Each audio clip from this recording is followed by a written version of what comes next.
Voilà, avec Nature et Bien-être, ce soir, nous allons revenir sur les déchets électroniques et électriques. Mais avant, suivons ensemble ce reportage de Amandine Agnambossou sur le sujet qui plante le décor. Le développement de la science et de la technologie rend l'homme de plus en plus dépendant des appareils. Au bureau comme à la maison, l'homme a besoin des équipements électriques et électroniques au quotidien. L'homme est devenu esclave du progrès. Au Bénin, par exemple, des milliers de tonnes d'équipements électriques et électroniques atterrissent sur le territoire. De façon générale, ces produits nous viennent de l'Occident pour faire court. Principalement, nous avons des grands producteurs tels que la France, il y a les États-Unis, qui, dans la difficulté de gestion ou dans une bonne politique ou stratégie de gestion de ces produits usagés, qui sont finalement des déchets électroniques et électriques, se retrouvent dans la possibilité en fait de convoyer en fait ces produits usagés vers des pays en voie de développement. Je peux vous dire qu'on envoie aussi ces produits-là en Chine. Donc pourtant la Chine, on ne peut plus dire que la Chine est un produit en voie de développement aujourd'hui. Donc en gros, ces déchets proviennent de l'Occident. Mais que deviennent les déchets électriques et électroniques? Selon l'Organisation des Nations Unies, en 2007, le Bénin est passé de 6 000 à 8 000 tonnes de déchets électriques et électroniques. Ces équipements de deuxième main pour la plupart se retrouvent très tôt sur les dépotoirs et décharges. L'eau de pluie, lessive, tous les métaux lourds qu'ils contiennent et cela entraîne la pollution de la nappe phréatique. Les déchets électriques et électroniques qui évidemment constituent une source importante de pollution de l'environnement. Et donc, ces déchets, de façon générale, qui sont des produits usagés, contiennent un certain nombre de produits toxiques et donc qui polluent de façon générale l'environnement. Ceux qui travaillent sur ces déchets sauvages, à force de casser, d'inhaler les gaz et de brûler les plastiques, sont totalement exposés aux maladies et en meurent en silence sans que personne n'arrive à faire le lien entre leur travail et leur décès. Il y a plusieurs composantes de ces déchets-là. Par exemple, il y a une part de plastique, il y a une part de céramique. Donc, il faut recycler. Ça veut dire qu'en temps, il faudra séparer chaque partie qui compose ces déchets-là et maintenant les réutiliser, donc les transformer à faire autre chose, d'accord, ou les réutiliser autrement. Dans son œuvre, le manifeste pour la gestion rationnelle des déchets électriques et électroniques au Bénin, l'expert et consultant international en environnement, l'ancien ministre Rogatien Biaou, affirme que les déchets électriques et électroniques présentent des conséquences graves sur la santé humaine et sur l'environnement. Il faut, selon lui, 485 millions de francs CFA par an pour la collecte, le tri, le stockage et le traitement de ces déchets au Bénin. Voilà, 485 millions de francs CFA pour mieux se porter. On se demande si c'est un trop grand prix. La santé n'a pas de prix, la vie humaine n'a pas de prix. Justement, Amandine Agnambossou, bonsoir et merci d'être avec nous sur ce plateau. Bonsoir à vous, Agnat Bello. Alors avec vous, ce soir, on s'intéresse aux déchets électroniques et électriques. On se demande si le recyclage n'est pas la solution. Et pour en parler, à vos côtés, Stéphane Zizidoré. Bonsoir. Bonsoir. Alors, on vous reçoit ce soir en tant qu'expert en gestion des déchets. Merci. Alors, le profil est bien tombé et bien trouvé, comme on le dit. Le profil est bien tombé, puisqu'il va partager avec nous son expérience dans le recyclage des déchets électriques et électroniques. Mais avant, moi, j'ai envie de lui demander quels sont les types de déchets électroniques que nous avons. Monsieur Zizidoré. Très bien, je vous remercie. En fait, les déchets des équipements électriques et électroniques se catégorisent en 4 grands groupes. Vous avez les gros équipements composés des réfrigérateurs, des congélateurs, des cuisinières. Ensuite, vous avez les petits appareils ménagers composés des chauffe-eau, des chauffe-eau et puis des petits appareils de cuisine. Oui. Vous avez ensuite les appareils informatiques de télécommunication, les téléviseurs, les écrans d'ordinateur, ainsi de suite. Et enfin, vous avez les autres équipements qui sont composés des rasoirs, des petits appareils téléphoniques, des lampes torches, etc. Voilà un peu comment on séquencie. Les climatiseurs sont dans quelle catégorie? Ils sont dans la première catégorie, Les bien sûr. gros. Les gros. Ok. Maintenant, tous ces appareils, une fois hors d'usage, constituent un problème pour l'environnement. Est-ce que vous pouvez nous expliquer un peu en quoi consiste le recyclage? En fait, on peut définir le recyclage comme un procédé de traitement des déchets et de réutilisation des matériaux issus de ces déchets pour les introduire dans le cycle de production d'autres équipements ou d'autres produits, soit équivalents ou différents. Et le recyclage permet de diminuer la quantité et le volume des déchets en circulation sur le territoire et en même temps de diminuer la pollution qu'elles entraînent. Donc c'est aussi une manière de préserver les ressources naturelles parce que la réutilisation des matériaux premiers qui sont utilisés sont réintroduits dans le cycle de production. Et dans le cas des D3E, quels sont les différents types de recyclage? Très bien. Et si je prends l'exemple du Bénin, nous avons 3 principaux types de recyclage. Le premier type de recyclage qui est très fréquent et qu'on retrouve partout, c'est la récupération des matières précieuses. C'est-à-dire, vous avez du fer, vous avez de l'aluminium, vous avez du cuivre, vous avez d'autres matières précieuses telles que de l'or et tout.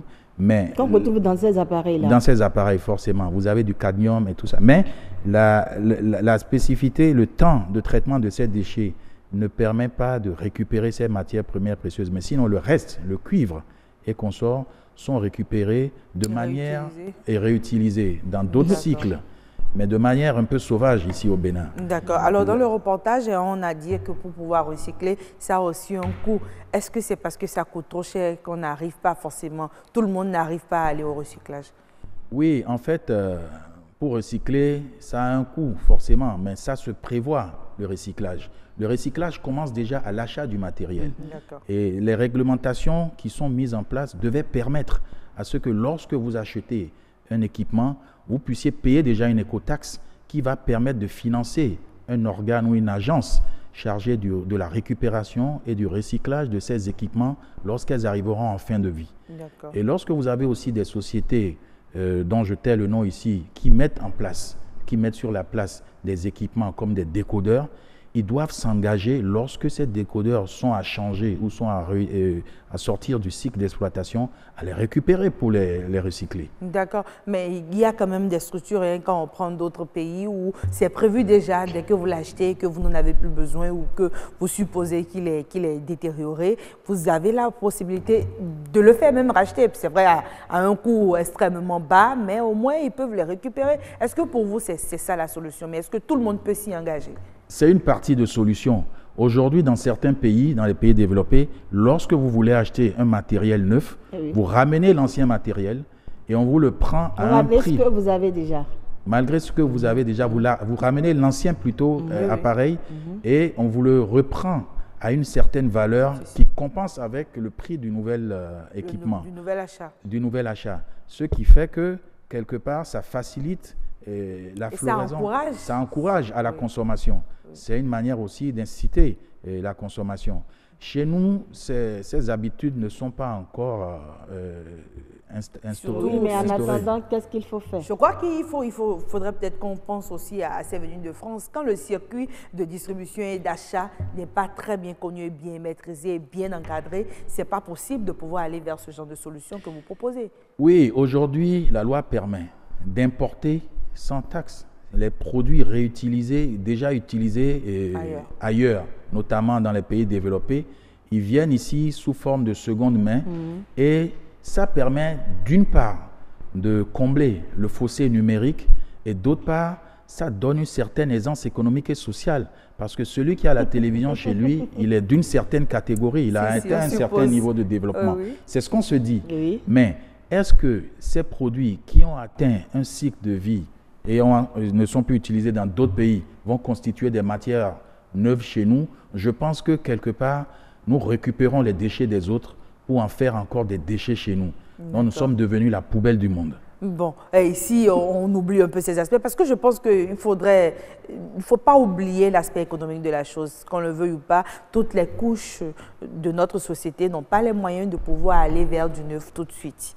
Parce que c'est aussi ça. Hein. Aujourd'hui, tout le monde veut l'électronique, on veut l'électrique, on veut le cuiseur, on veut le frigo, la télé, mais on n'est pas prêt à débourser pour du neuf. Donc, ces solutions sont, pour l'instant, les solutions toutes trouvées palliatives. En attendant, les solutions sont déjà là.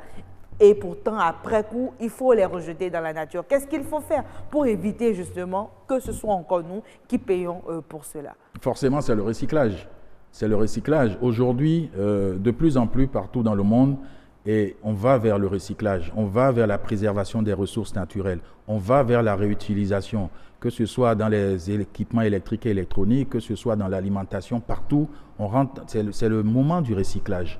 Et le recyclage, ce n'est pas seulement prendre du vieux pour en faire du neuf, c'est aussi donner une nouvelle attitude. C'est que les gens pensent que c'est forcément le neuf qui est bien. Il faut changer l'état d'esprit des gens. Et aujourd'hui, nous, on travaille à réinsérer les équipements qui sont en fin de vie ou qui ne sont plus utilisés dans un circuit formel et dans les écoles principalement, pour permettre à ceux qui n'ont pas la possibilité d'accéder aux appareils électroniques informatiques. Mais vous les recueillez comment? Vous faites comment la collecte? On fait des appels à collecte. On demande, on écrit. Si j'ai un ordinateur que je n'utilise plus, je vous appelle, je vous donne. Voilà. Si dans la zone où nous avons, si c'est à Boïcon, à Cotonou, on envoie des courriers, on envoie des communiqués dans des maisons, dans des structures, et on dit nous passerons tel jour et tout. Et voilà, on vient, des fois on nous dit bon, on ne peut pas compte tenu de ci et de ça, surtout dans les administrations publiques, mais souvent certaines administrations privées qui veulent s'en débarrasser, vu que ça encombre aussi, puisqu'on laisse toujours traîner ça dans les couloirs. Oui, donc, on les ramasse. Et puis, nous, on en fait du neuf. Vous les réparez ou bien comment ça se passe, non? Vous savez, le cycle de recyclage de ces appareils, nous avons deux principaux catégories. Tout ce qui concerne les softs, c'est-à-dire les hardware, les écrans, les tablettes qui ont 7 pouces, plus de 7 pouces de diamètre, c'est-à-dire 18 cm, vont d'un côté. Tout ce qui concerne les unités centrales, les disques durs, les claviers, les souris, ainsi de suite, vont d'un autre côté. Ce n'est pas les mêmes genres de traitement. Les premiers vont dans une dépollution, les seconds vont dans un démantèlement. Donc, lorsqu'ils arrivent, nous faisons ce qu'on appelle d'abord le check-in. Là où il y a des encres, ainsi de suite, on les enlève, on nettoie. Et après, maintenant, on fait le tri. Lorsqu'on fait le tri, après le tri, on fait le démantèlement. Pour ceux qu'il faut démanteler, on ouvre et tout. Et on commence à chercher qu'est-ce qui est encore utile dans les circuits, ainsi de suite. Qu'est-ce qu'on peut encore utiliser? Quand on prend un appareil, alors tout n'est pas gâté. Ah non. Ah non, il y a toujours quelque chose à récupérer.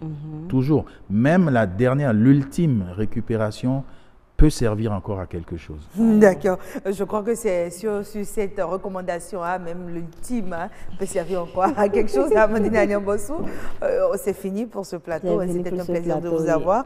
Et donc, avec vous, sur ce plateau, on a parlé des déchets électroniques et électriques. Donc, mesdames et messieurs, surtout, vous le savez déjà, il faut qu'on puisse aller vers le recyclage.